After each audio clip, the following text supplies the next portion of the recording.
Hi மக்களே, இன்றைக்கி நம்ம என்ன சமைக்க போகிறோன்னா நம்ம சேனலில் வந்து இன்றைக்கி வந்து பலாப்பழம் அல்வா. இப்போ நம்ம அலசி எடுத்துன்னு வந்து வச்சுருக்கோம் பலாப்பழத்தை. இதை கட் பண்ணி இப்போ நம்ம பாலில் போட்டு வேக வைக்கணும். அது எப்படி சுண்டுது, அதுக்கப்புறம் வந்து நம்ம வந்து என்னென்ன ப்ராசஸ்ன்ட்டு இப்போ நம்ம பார்க்கலாம். மக்களே, பலாப்பழத்தை நல்லா அலசிட்டு கட் பண்ணியாச்சு. இப்போ வந்து பால் நல்லா வந்து கொதிச்சிட்ருக்கு. நல்லா வந்து சுண்ட காசணும் பாலை. அது முடித்ததுக்கப்புறம் இந்த பலாப்பழத்தை வந்து அதில் போட்டு கொதிக்க வைக்கணும். அடுத்தது நம்ம என்ன பண்ணோம்னா, சிம்மில் வந்து நம்ம கட் பண்ணி வச்சுருக்கிற பலாப்பழத்தில் பாலை ஊற்றி நல்லா கொஞ்சம் கொதிக்க வைக்கணும். நமக்கு தேவையான அளவு வந்து நமக்கே தெரியும்ல, அந்த மாதிரி பாலை ஊற்றி நல்லா கொஞ்சம் கொதிக்க வைக்கணும். இப்போ நம்ம வந்து சிம்மில் வந்துட்டு பால் ஊற்றி பலாப்பழத்தை கொதிக்க வச்சுட்டு வந்துடுவோம். இப்போ அதுக்கு தேவையான பொருள் வந்து பாதாம், முந்திரி, நெய், அப்புறம் சர்க்கரை போட்டு அரைச்ச ஏலக்காய், சர்க்கரை. இதுக்கு தேவையான பொருளே இதுதான். இதுக்கப்புறம் நம்ம என்னென்ன நம்ம வந்து ஒன்று ஒன்றா போட்டு ஆட் பண்ண போகிறோன்றதை பார்ப்போம். பால் ஊற்றி கொதிக்க வச்ச பலாப்பழத்தை இறக்கி வச்சுருக்கோம். கொஞ்சம் ஆறினதுக்கப்புறம் இதை வந்து மிக்சியில் போட்டு நல்லா கொஞ்சம் அரைக்கணும். அரைச்சதுக்கப்புறம் தான் இதுக்கப்புறம் ப்ராசஸே இருக்குது. பொறுமையாக நீங்கள் வெயிட் பண்ணி பாருங்கள், அப்புறம் உங்களுக்கு வீடியோ புரியும். வேக வச்சு எடுத்த பழத்தை இப்போ வந்து ஜாரில் மாற்றி இப்போ நம்ம வந்து நல்லா இதை வந்து நல்லா அரைச்சிக்கணும். அரைக்கிறத பாருங்கள், அப்படியே எவ்வளோ ஸ்மூத்தாக அரைக்கிறாங்கன்றத பாருங்கள். நல்லா பேஸ்ட்டு போட நல்லா அரைச்சி எடுத்துக்கணும். இதை இப்போ வந்து அல்வா கிண்டுறதுக்கு பாத்திரத்தை ரெடி பண்ணியிருக்கோம். சிம்மில் வச்சுருக்காங்க. இதுக்கப்புறம் ஒரு இன்க்ரீடியண்ட்னா ஒரு பொருளும் போட்டு இப்போ அல்வா ரெடி ஆக போகுதுன்னு நினைக்கிறேன். இப்போ பாத்திரம் சூடானதுக்கப்புறம் நெய் போட்டிருக்கோம். நெய் நல்லா கொதிச்சு வர்றதுக்கப்புறம் நெய் நல்லா சூடாயிடுச்சு. இப்போ நம்ம அரைச்சி வச்சுருக்கிற அந்த பழத்தையும் பால் கலந்து அரைச்சி வச்சுருக்கோம், அதை வந்து மிக்ஸ் பண்ணலாம்.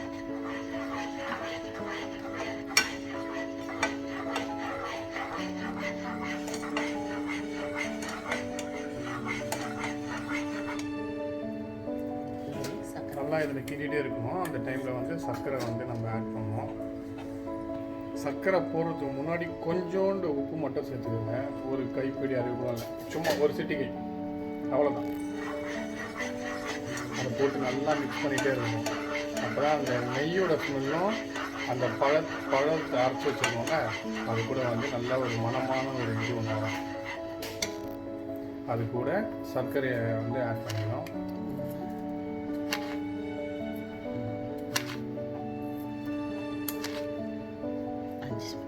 அஞ்சு ஸ்பூன் சர்க்கரை போட்டிருக்காங்க. Table spoon.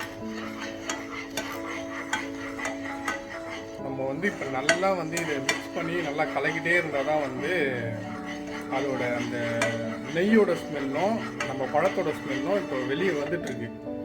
நல்ல ஸ்மெல்லு, கிச்சன் ஃபுல்லாக அந்த ஸ்மெல் தான் வந்துட்டுருக்கு. கொஞ்சம் வாசனைக்காகவும் டேஸ்ட்டுக்காகவும் ஏலக்காய், சர்க்கரையோடு போட்டு அரைச்சி வச்சுருக்கிற ஏலக்காய் நல்லா பொடி பண்ணி வச்சுருக்கோம். பார்த்தீங்கன்னா இறக்குற பதத்தில் இருக்குது. இன்னும் நல்லா வெந்து பாருங்கள். மைதா மாவு கோதுமை மாவு அல்வா செய்கிறது போல் இது வந்துருக்குது. நெய் பத்தலைன்னா இன்னும் கொஞ்சம் நெய் வந்து நீங்கள் போட்டுக்கலாம்.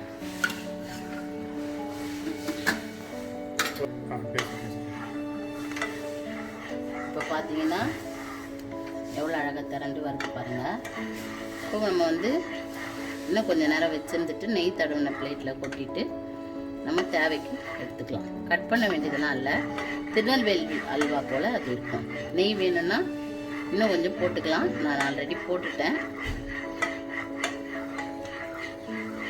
எத்தனை ஸ்பூன் நெய் போட்டுருக்கோம்? ஒரு 4-5 ஸ்பூன் போட்டிருக்கோம். ஸ்பூனில் 4-5 போட்டிருக்கோம். டேபிள் ஸ்பூன் இல்லை, ஸ்பூனில்.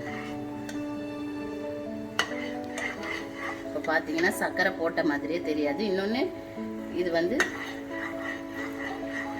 நம்ம ஜீரா எடுக்க வேண்டியதும் இல்லை, சர்க்கரையும் அதுலேயே நம்ம போட்டுடலாம். ஆல்மோஸ்ட் அல்வா ரெடி ஆயிடுச்சு. அந்த பதத்துக்கு வந்துட்டு இருக்குது. கை விடாமல் நீங்கள் கலர்னா தான் இது போல் கட்டி இல்லாமல் உங்களுக்கு கிடைக்கும். கலர் வேணும்னா நீங்கள் உங்களுக்கு என்ன கலர் வேணுமோ அதை போட்டுக்கலாம். நான் கலர் வேணான்றதுனால அதே கலரில் விட்டுருக்குறேன். உங்களுக்கு ஹல்வா கலர் வேணும்னா கூட நீங்கள் அந்த கலர் போட்டுக்கலாம்.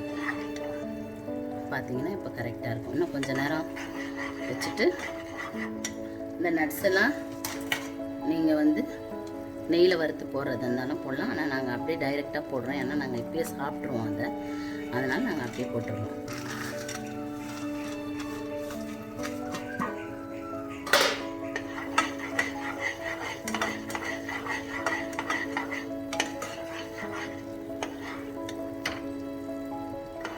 இப்போ பார்த்தீங்கன்னா தெரியும் உங்களுக்கு, முந்திரி அல்வா பாதாம் அல்வாலாம் இருக்குது பார்த்தீங்கன்னா, அந்த மாதிரி இருக்குது பாருங்கள். இதை ரெடி பண்ணிவிட்டு நம்ம நெய் தடவின தட்டில் கொட்டிடலாம். ஏன்னா முந்திரி அல்வா, பாதாம் அல்வா, திருநெல்வேலி அல்வா எல்லாமே கலந்த மாதிரி ஒரு அல்வாவாக இது வந்துருக்கு. கிட்டத்தட்ட ஒரு 10 பழம் தான் போட்டோம். 10 பழத்துக்கே உங்களுக்கு இவ்வளோ ஹல்வா வந்துருக்குது. நீங்கள் உங்களுக்கு தேவைக்கேற்ற மாதிரி நீங்கள் போட்டுக்கோங்க. நெய் தேவைக்கேற்ற மாதிரி ஊற்றிக்கோங்க. சர்க்கரை வந்து நான் சொன்ன அளவு தான், ஏன்னா ஏற்கனவே பழத்துலேயும் உங்களுக்கு இனிப்பு இருக்கும். நீங்கள் வேணும்னு சொன்னால் கூட நீங்கள் டேஸ்ட் பண்ணி பார்த்துட்டு இன்னும் கொஞ்சம் சர்க்கரை போட்டுக்கோங்க. இதை வந்து தட்டில் ட்ரான்ஸ்ஃபர் பண்ணிடுறேன். கொஞ்சமாக ஆறிச்சுனாக்கா இன்னும் உங்களுக்கு நல்லாயிருக்கும் சாப்பிட்றதுக்கு. இல்லை இப்படியே கூட நீங்கள் அதை சாப்பிடலாம்.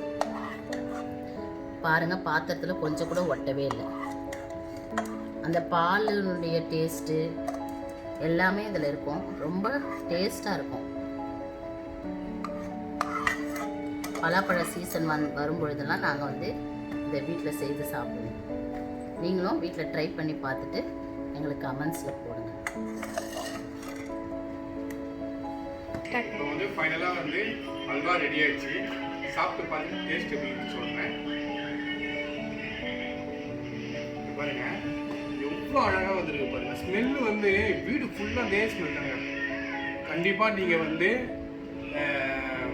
இது நீங்கள் வீட்டில் வந்து சமைச்சு செஞ்சு பார்க்கணும். நீங்கள் கண்டிப்பாக உண்மையிலேயே சொல்கிறேன், இந்த மாதிரி டேஸ்ட் வந்து எந்த அல்வாலையும் வராது.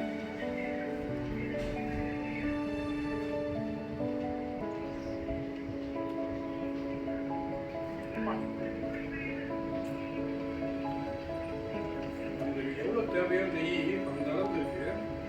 கண்டிப்பாக நீங்கள் வந்து இதை சமைச்சு பார்த்து நீங்கள் சாப்பிட சொல்லுங்கள். அன்லிமிட்டடுங்க டேஸ்ட்டு.